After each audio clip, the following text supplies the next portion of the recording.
Hello students. So today we are going to discuss about the water.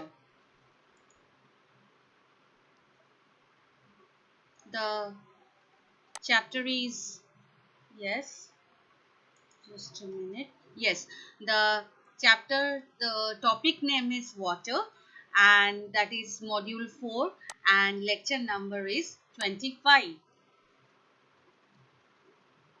Yeah. So this is the subject name, that is the chemistry. The subject code is CH101 or 201. The credit is 3 and contact hour is 35. So these are the some of the course objectives of our course, that is chemistry. The concept developed in this course will aid in quantification of several concepts in chemistry that have been introduced at the 10 plus 2 level in your school. Technology is being increasingly based on the electronics, atomic structure, molecular level modifications. Okay, now again, this is our some of the course outcome of the chemistry subject, and that is student after this course, after completion of this course, you can able to describe the fundamental properties of atoms, molecules, and atomic structure. You can apply the fundamental concepts of thermodynamics in different engineering applications. You can apply the knowledge of water quality parameters, corrosion control, and polymers to different industries. You can determine the structure of organic molecules using different spectroscopic techniques.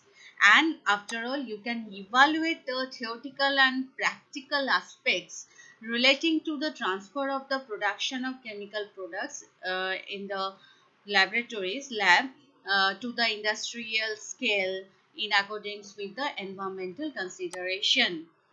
So these are the some of the course outcome that we have for this course.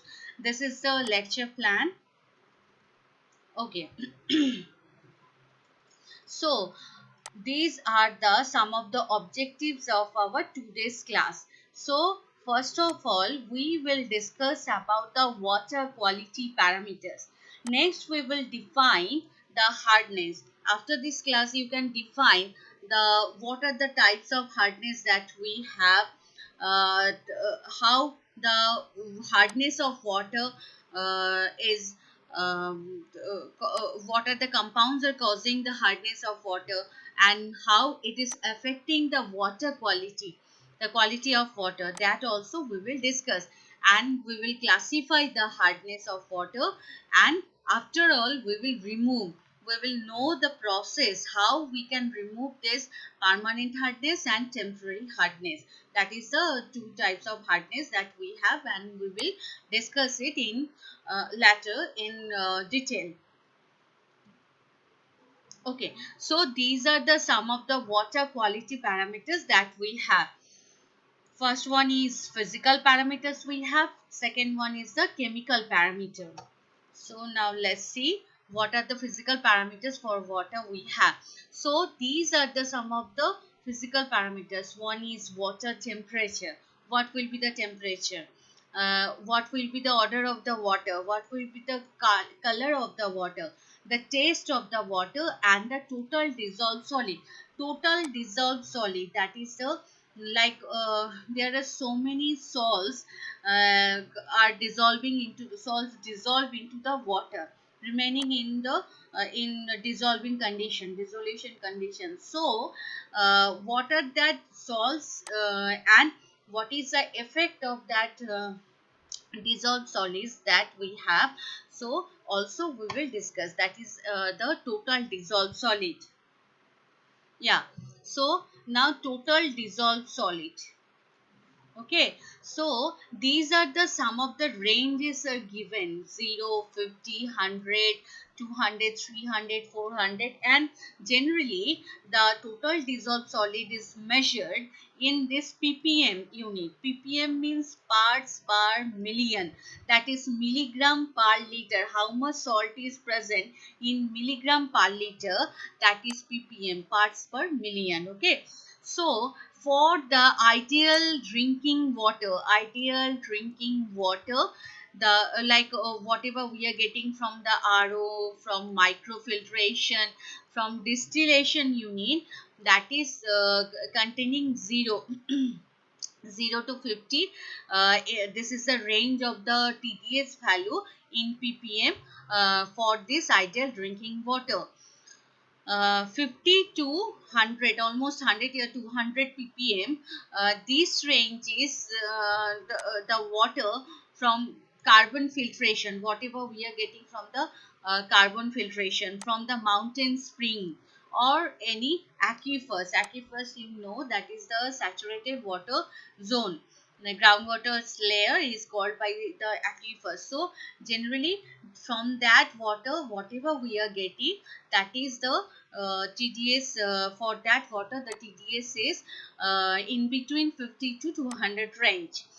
And then uh, almost for the hard water, if the TDS value will be 200 to 400 region. Okay, so that is called by hard water. Hard water generally starting from the 170.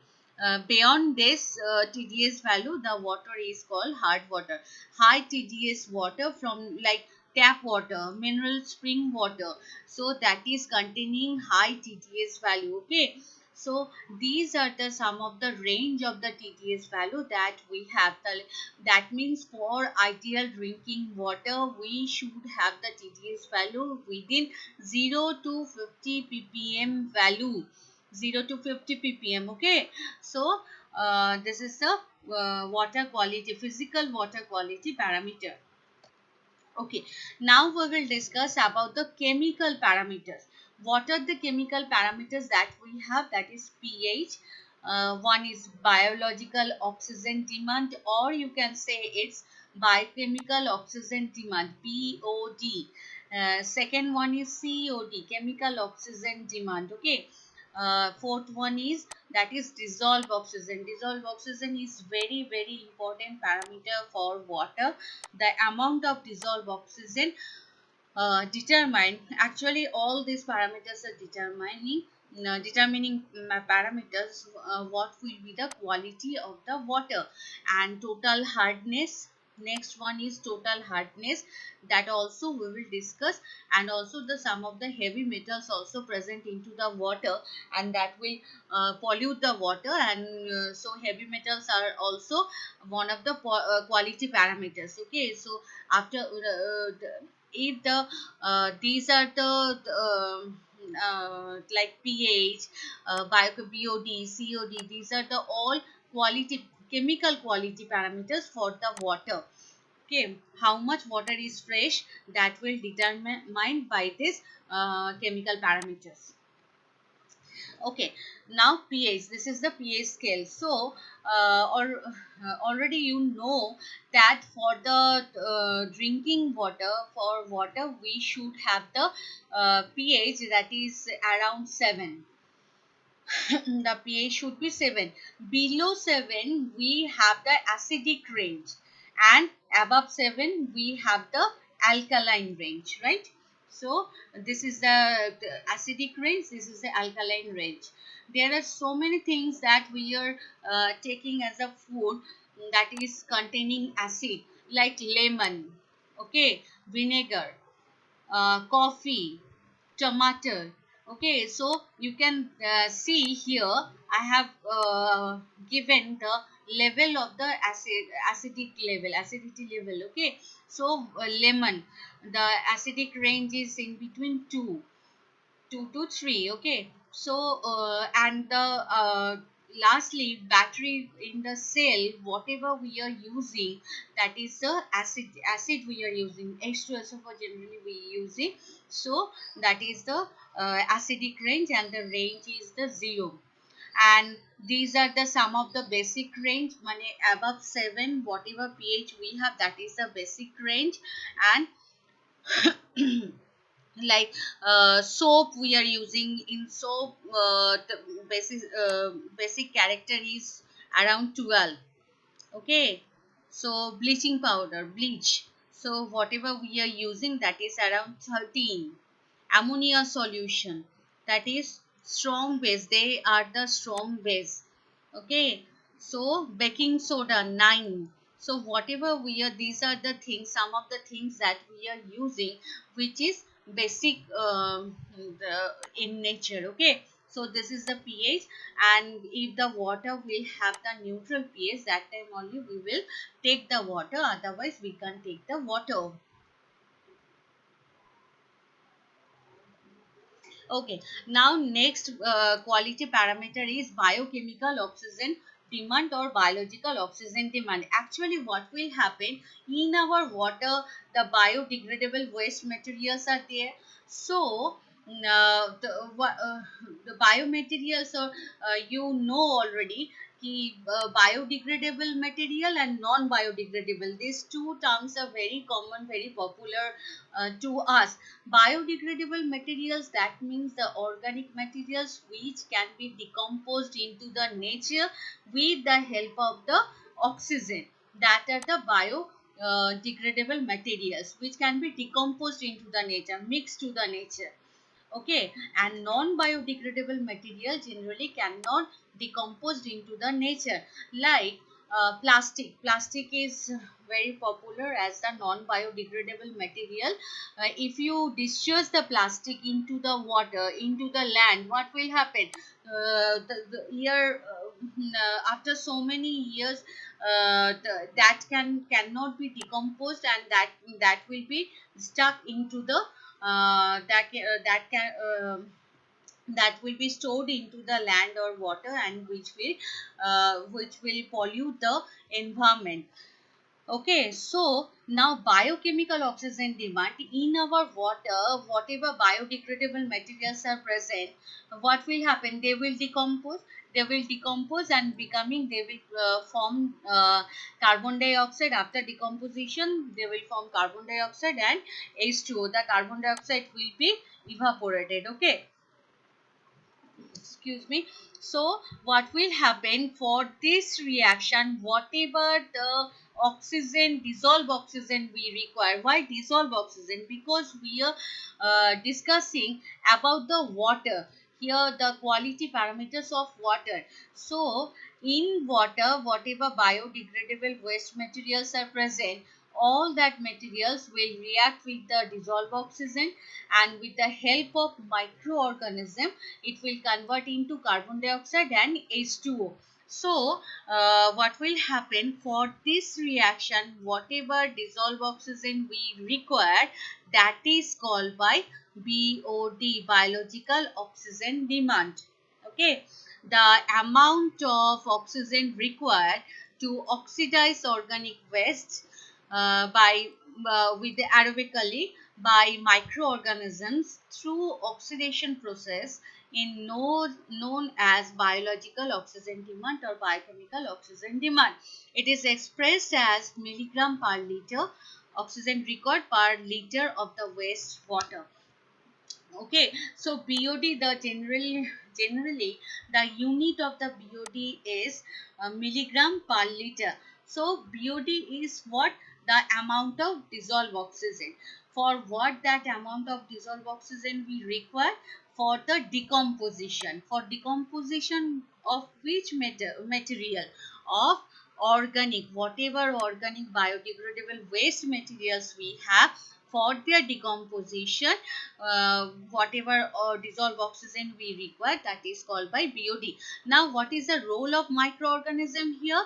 The microorganisms like bacteria, virus, they are acting as the catalyst. Okay, so if we don't have the microorganism, the rate of the reaction will be very low, very slow. So that is why we need some of the catalyst, and that is our microorganisms.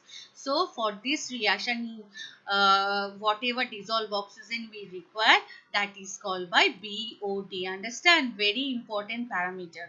Next, we will discuss about the chemical oxygen demand. The chemical oxygen demand, that means in water we have organic and the biodegradable waste, and also non biodegradable waste. Both materials we can have.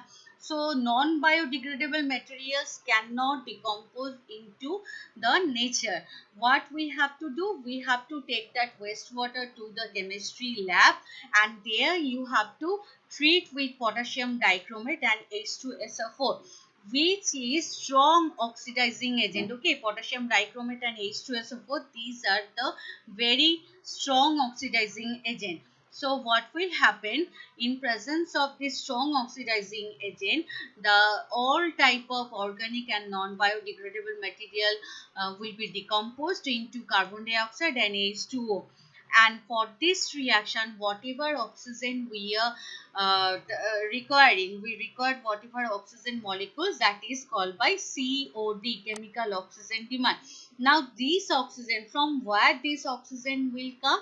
From this strong oxidizing agent. They will provide actually the oxygen. Okay, so how much oxygen they are providing, this amount is called by the COD, chemical oxygen demand. Now what is the role of this mercurous sulfate and silver sulfate? They are actually the catalyst.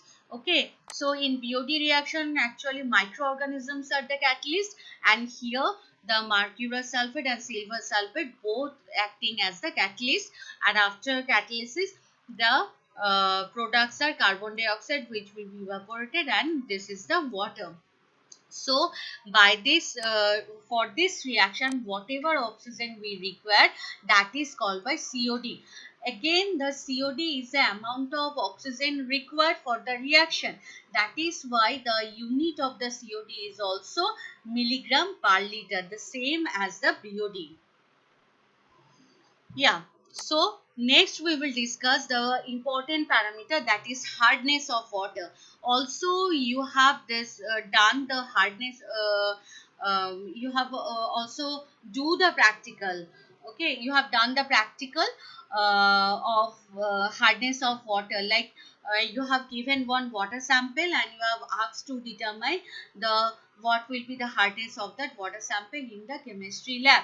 So hardness, generally hardness is defined as the soap consuming capacity. Okay, soap consuming capacity, generally in the soap, this is a soap. Okay, sodium stearate. Now what will happen in presence of water, this stearic acid will produce and sodium hydroxide will produce, which in soft water, for which the lather will form. Okay, this is the actual reaction why we use the soft water. Soft water means we don't have in our water the hardness. Now what will happen with the hardness? This is the hardness if we use the hard water for washing purpose. So this is the soap and this is the hard water. Now hard water, you should know hardness or hard water means the hardness of water is due to presence of bicarbonates, carbonates, sulfates, chlorides, okay, of the calcium and magnesium. These compounds are generally present. If present into the water, that water will show the hardness. Okay, so what will happen? Okay, so what will happen if in your water sodium or calcium and magnesium, bicarbonates, carbonates, sulfates are present? What will happen? The soap will react with this salt and it will form some of the this type of insoluble scum. Okay, rather the insoluble scum instead of this lather. So that is why if we use the hard water for the washing purpose, what will happen? The leather will not form. Okay, rather these type of insoluble scum will form and the proper washing will not be in the proper manner. So for washing purpose, for any domestic purpose, we cannot use the hard water. First of all, we have to remove the hardness of the water, and after that we can use that water, okay, for any purpose. Now, what are the disadvantages? Very important. What are the disadvantages of the hardness? Because why we are discussing the hardness of water? Because everywhere, for the construction purpose, for industrial purpose, for factory, anywhere we are using the water. So if we don't know how to remove the hardness of the water, that time that will be very detrimental, that will have some of the detrimental effect on our instruments, on any apparatus. Okay, so first of all we should check whether the hardness of water is there or not. If there, then we have to first remove that hardness, and after that we have to use the water, we can use the water. So what are the disadvantages? Like in domestic use, as I told you, washing purpose, we cannot use the water, hard water, for the washing purpose, as there will be no lather formation with the soap. Okay, if we use the hard water, as as a result the cleaning quality, work cleaning will not be in proper manner. Now bathing, the same, we cannot use the hard water for our bathing purpose. Cooking, yes, cooking means we are using high heat. Okay, so in the cooking utensils, if we use the hard water, what will happen? Whatever the dissolved solids or whatever the calcium magnesium salts are there, that will form a layer inside the cooking utensils, and that will be very harmful for any type of cooking utensils. Okay, so that is why for the cooking purpose we cannot use the hard water. Now for drinking purpose also, hard water causes bad effects on our digestive system. It will have some of the biochemical effects on us, so we cannot consume the hard water also. So these are all the domestic purpose. For what are the disadvantages in domestic use. Now for industrial use, for industrial, for factory use also, we cannot use the hard water. Like textile industry, if we use the hard water, what will happen? The fabrics, the quality of the fabrics will be deteriorated, and which will cause the problems. Okay, now sugar industry, what will happen in the sugar industry? If we use the hard water, the crystallization of the sugar will be very difficult. Okay, if we use the hard water. Next, for dyeing industry, what will happen? Whatever dissolved salts we have into the water, it will react with the dye and forming a precipitate. So dyeing industry also, we cannot use the hard water. Like paper industry, for paper industry, like calcium, magnesium, the iron salts in water, if we have, which will affect the quality of the paper. Like pharmaceutical industry, for pharmaceutical industry also we cannot use the hard water. Why? Because some of the whatever in the pharmaceutical process, there are so many reactions we have to do. So for that, if we use the hard water, that means there are so many undesirable product will form, which will be very harmful for any type of drug synthesis. Okay, and after all, the steam generation boilers, like in the factory we are using generally the boilers for the steam generation. No, now if into the boiler we are using the hard water, which is full of calcium, magnesium salts, what will happen? After so many times of boiling, all the salts will form a layer inside the boiler. So and the layer will form whatever layer is forming, that is not uniform. So in some cases the layer will be thick, in some cases the layer will be very thin. Okay, so what will happen, the amount of heating of the boiler will be different, and which will for which the efficiency of boiler will decrease, and also boiler can be explode. So these are the some of the very harmful effect of the using of hard water. So that is why first of all we have to remove that hard water, remove the hardness of the water, and then only we can um, uh, and then only we can what we can use that water. Okay, so yeah, so this is the again removal of the temporary hardness.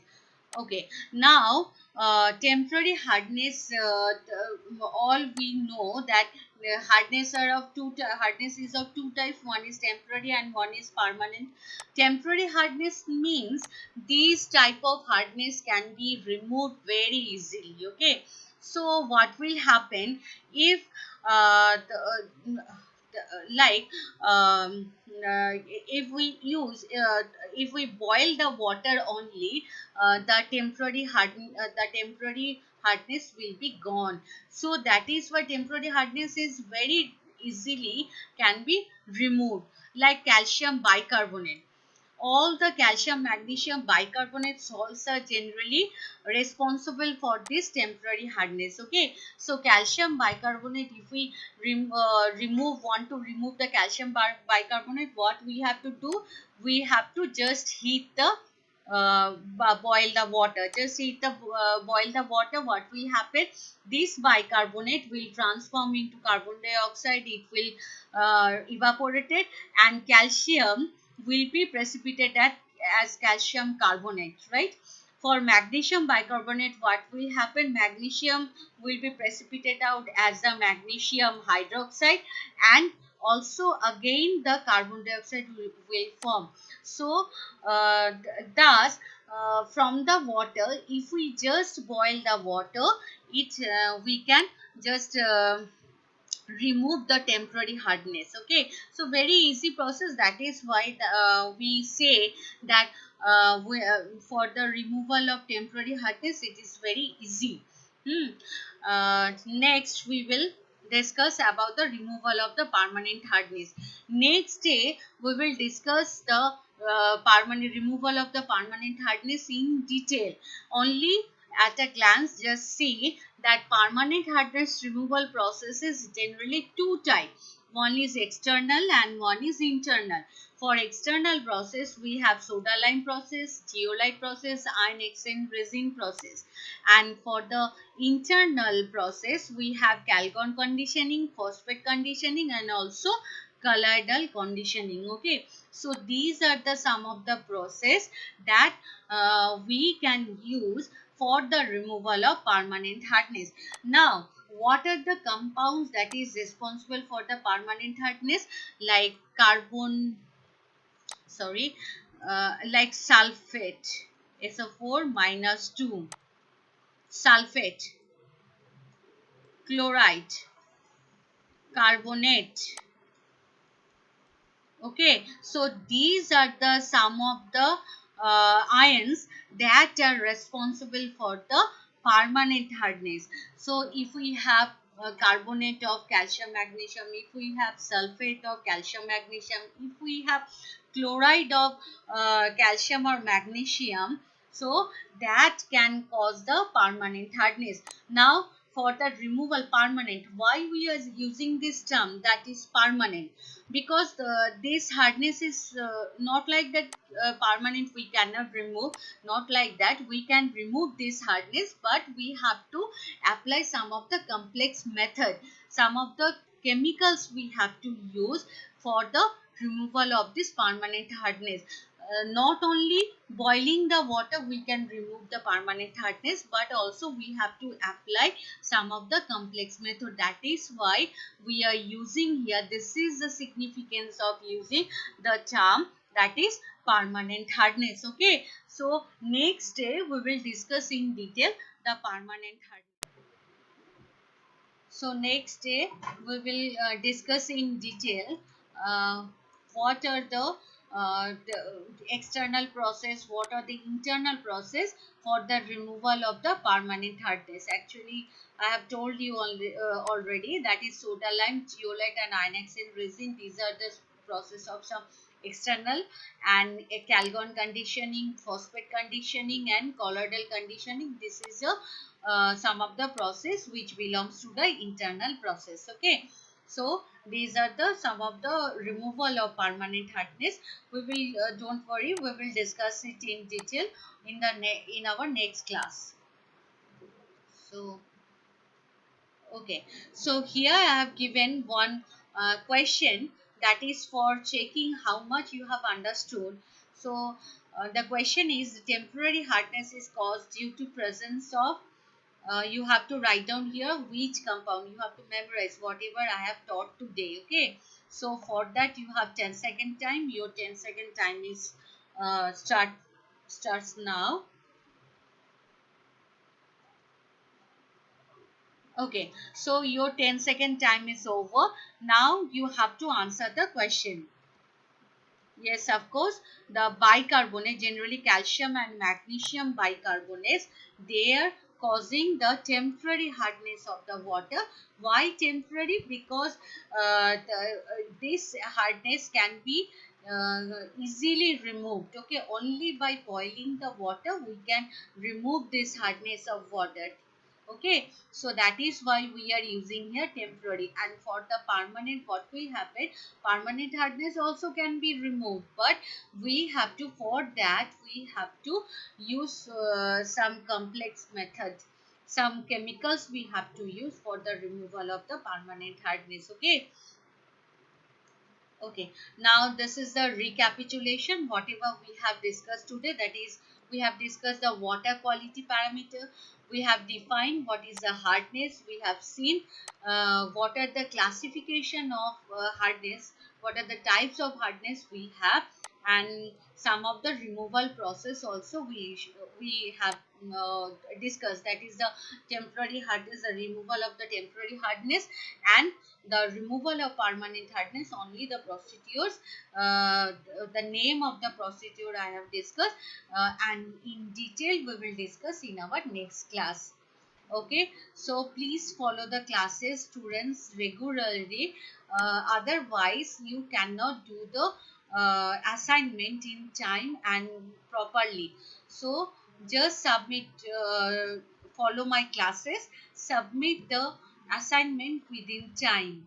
So thank you very much student, and see you in the next class.